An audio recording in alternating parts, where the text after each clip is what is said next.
आसंतु नजर पकाइबा आजिर पाणीपाग अपडेट उपरे। केंद्रीय बंगोपसागर में सृष्टि है लघुचाप क्षेत्र।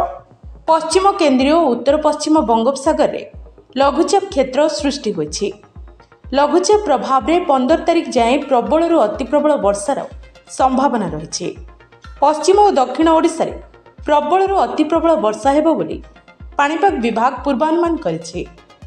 बुधवार कोरापुट और मालकानगिरी में प्रबल अति प्रबल वर्षा हेबार संभावना रही।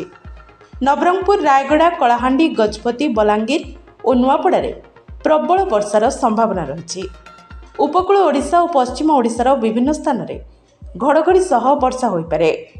गुरुवार मालकानगिरी और कोरापुट रे प्रबल अति प्रबल वर्षा आशंका थिबारु ऑरेंज वार्निंग जारी करा जायछि। गजपति, रायगड़ा, कलाहांडी और नवरंगपुर रे प्रबल वर्षा हो पारे। 15 तारिख में दक्षिण ओडिशार बहु जिले में प्रबल वर्षार आशंका रही।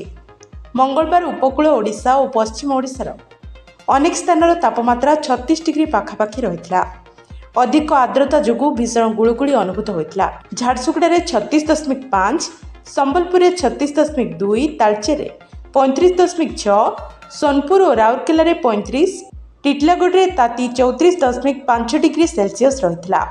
अनुगुल 12 मिलीमीटर और पारलाखेमुंडी 8.2 मिलीमीटर वर्षा रेकर्ड होइछि।